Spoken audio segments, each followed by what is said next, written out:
What we have right now, the way you stain the troops when you tell them 2 months in, Congressman, you should know better. Shame on you. Calling this a quagmire 2 months in. The effort, what they've undertaken, what they've succeeded, the success on the battlefield that could create strategic opportunities, the courage of a president to confront a nuclear Iran, and you call it a quagmire, handing propaganda to our enemies? Welcome back to Freedom Forge. If you're new here, make sure you hit that like button and subscribe because we break down what's really happening in Washington without the spin, without the filters, and without the mainstream media deciding the narrative for you. Today, we are reacting to a powerful and intense Senate hearing focused on national security, military readiness, and America's role in confronting global threats. The discussion centers around the growing dangers on the world stage, the concept of peace through strength, and the ongoing conflict involving Iran. Lawmakers and defense officials go head-to-head over whether the current strategy is working, whether America is showing strength or weakness, and what it means for our troops and our future. Gentleman from Virginia, Mr. Whitman. Thank you, Mr. Chairman. I'd like to thank our witnesses for joining us today. General Kane, Secretary Hegseth, Mr. Hurst, thank you so much. I want to go to a statement I've been making here for the last several years, and that is we are in the most dangerous national security position that this world has been in since 1939. And we know that it's a critical effort that we undertake to make sure we can deter through the concept of peace through strength. Ms. Secretary, I'd like to start with you. We know that peace through strength has a number of tenets. I think the most important of those is presence. And we know that the United States has the Marine Corps Amphibious Ready Group, Marine Corps Expeditionary Unit, that provides us that presence. We know there are over 2,000 Marines and an aircraft combat unit that are on board those vessels, and they let us do a number of different things. That's the crisis response team that gets to go around the world. Today, as we speak, we have 3 ARGMUs that are deployed around the world. Unfortunately, that's an anomaly. It should be standard.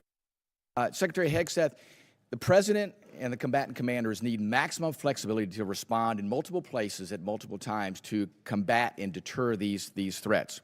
I just want to get your perspective on your goal to make sure we have a persistent 3.0 ARGMU presence and to look at how we're going to make sure through our shipbuilding plans that we assure that we have the adequate number of amphibs that are being built. I think that number is probably right around 40. And then what are we going to do to make sure, too, that the A-sub-O, the operational availability, is going to be at the level where we can maintain an ARGMU 3.0 with the effort we have to put in to maintain these ships? So thank you for the question, the substantive question. Ultimately, we support 3.0 ARGMU. That presence right now gives us a lot of flexibility. Yeah. And this budget supports moving in that direction to ensure that this administration and future administrations have that kind of strategic flexibility with the incredible capabilities the ARGMU provides. We saw it in Southern Spear. We saw it on the Maduro raid. We see it right now. It's a persistent capability. So I think you'll find our shipbuilding investments to meet that as well. But if I may, sure. Yeah. I didn't get a chance. I didn't see a question in the statement from the congressman. I hope you appreciate how reckless it is. When I said reckless, feckless, and defeatist of congressional Democrats at the beginning, that came after watching you say the same thing on CNN this morning, a quagmire. My generation served in a quagmire in Iraq and Afghanistan, years and years of nebulous missions and utopian nation building that led us to nothing. What we have right now, the way you stain the troops when you tell them 2 months in, Congressman, you should know better. Shame on you. Calling this a quagmire 2 months in. The effort, what they've undertaken, what they've succeeded, the success on the battlefield that could create strategic opportunities, the courage of a president to confront a nuclear Iran, and you call it a quagmire, handing propaganda to our enemies, shame on you for that statement. And statements like that are reckless to our troops. Don't say I support the troops on one hand, and then a 2-month mission is a quagmire. That's a false equivalation. Who are you cheering for here? Who are you pulling for? Our troops are doing incredible work. They've done incredible things for the entirety of this mission and achieved incredible battlefield successes. And you sit there and go on TV for your clickbait about quagmires. It undermines the mission. Your hatred for President Trump blinds you to the truth of the success of this mission and the historic stakes that the president is addressing, which the American people support. Iran's been at war with us for 47 years. You want to talk about a forever war? For 2 months, this president has stared them down. He's going to get a better deal than anyone ever has and ensure that Iran never has a nuclear weapon. I know the American people support that mission, despite your loose talk and words like quagmire. Thank you. Thank you, Mr. Secretary. General Kane, I want to quickly go to you. We know all about the need for exquisite platforms, but we know if we're going to close the gap with our pacing threats, we have to make sure we have those expendable and attritable platforms. And we know those nation capabilities are key, and we have to be able to spin them up quickly because that's the fastest way for us to, again, deter by peace through strength. Give us your perspective on how you see the urgency of getting that capacity not only in place, but getting that ability to go to scale and get those capabilities in the hands of our warfighters. Sir, I think it's critical. And when I look at what OSW above us is doing, and the Deputy Secretary as well as Secretary Duffy, and frankly, the national and defense industrial bases all rallying around the need to scale, along with the new entrants that are out there who are coming and bringing products to the joint force. A key is capacity. Time's expired. Here, and I recognize the gentleman from New Jersey, Mr. Norcross. Thank you, Chairman. I'd like to thank the witnesses for being here today. Now let's get into it. Right out of the gate, what you hear in this hearing is something that a lot of Americans already feel, but rarely hear said this directly in Washington. That we're living in one of the most dangerous global environments since the lead up to World War II. That's not a small statement. That's not political exaggeration. That's a serious warning about the state of the world today. And the response from the leadership here is rooted in a principle that used to be common sense in American foreign policy: peace through strength. The idea is simple. You don't prevent war by appearing weak. You prevent war by making it absolutely clear that aggression will be met with overwhelming force. Now here's where things start to get heated. A congressman raises concerns about the current conflict, hinting that it could turn into another long, drawn-out failure like Iraq or Afghanistan. And this is where the defense secretary fires back hard. He doesn't just disagree. He calls out what he sees as reckless language, accusing critics of undermining the mission and even giving ammunition to America's enemies. And honestly, this is the moment that defines the entire hearing. Because what you're seeing is not just a disagreement about policy. It's a clash of mindset. On one side, you have people who immediately jump to worst-case comparisons, quagmire, endless war, failure. On the other side, you have leadership saying, hold on, this is 2 months into a mission, not 20 years. You cannot compare early decisive action to prolonged nation-building disasters. And that distinction matters. The Secretary points out something that I think hits hard. Calling a 2-month operation a quagmire is not just inaccurate, it's damaging. It sends the wrong message to the troops who are actually carrying out the mission. It sends the wrong signal to allies who are watching whether America has resolve. And it sends exactly the message our adversaries want to hear, that the United States is already doubting itself. Now, let's talk about the bigger picture here.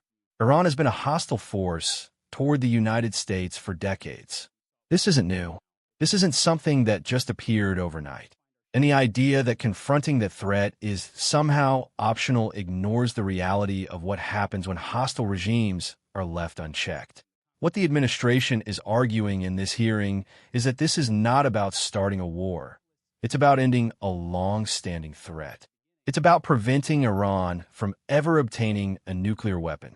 And whether you agree with the approach or not, that objective is one that most Americans can understand. Now, here's where I think a lot of people watching this need to think critically. There's a tendency in modern politics to immediately assume that any military action will turn into another Iraq or Afghanistan. And yes, those wars left scars. They were long, costly, and in many ways mismanaged. But that doesn't mean every future action follows the same path. That's lazy thinking.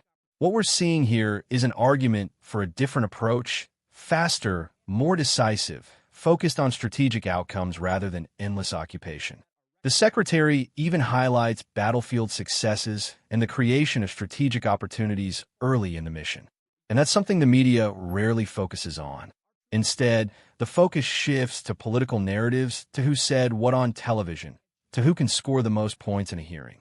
But behind all that noise, there's a real question being asked. Is America willing to act when the stakes are high, or are we going to hesitate because of past mistakes? Another key part of this hearing that shouldn't be overlooked is the discussion about military readiness and presence. The idea of maintaining a strong global presence through naval forces, rapid response units, and strategic deployment is central to deterrence. Because here's the truth. Deterrence doesn't happen in theory. It happens through visible strength. It happens when adversaries know that the United States has the capability and the will to respond anywhere, at any time. And that's why the conversation about shipbuilding, operational readiness, and scaling military capabilities matters. It's not just budget talk. It's about whether America can actually back up its promises on the world stage. Now, let's address something else that came up in this exchange, the idea that criticizing the mission equals supporting the troops. That's a tricky line, because yes, in a democracy, questioning leadership is necessary. But there's a difference between oversight and undermining. There's a difference between asking tough questions and declaring failure before the mission has even had time to unfold. And that's exactly what the Secretary was pushing back against. He's essentially saying you cannot stand there and claim to support the troops while simultaneously labeling their mission a failure 2 months in. That contradiction doesn't go unnoticed. Not by the military, not by allies, and definitely not by enemies. So what does that leave us?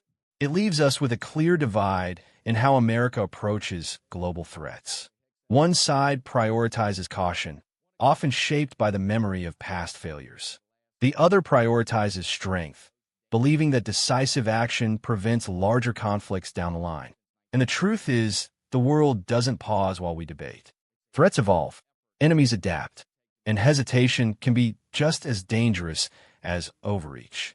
That's why hearings like this matter. Not because of the shouting or the viral moments, but because they reveal how decisions are being made at the highest levels and what kind of leadership is guiding those decisions. If you found this breakdown valuable,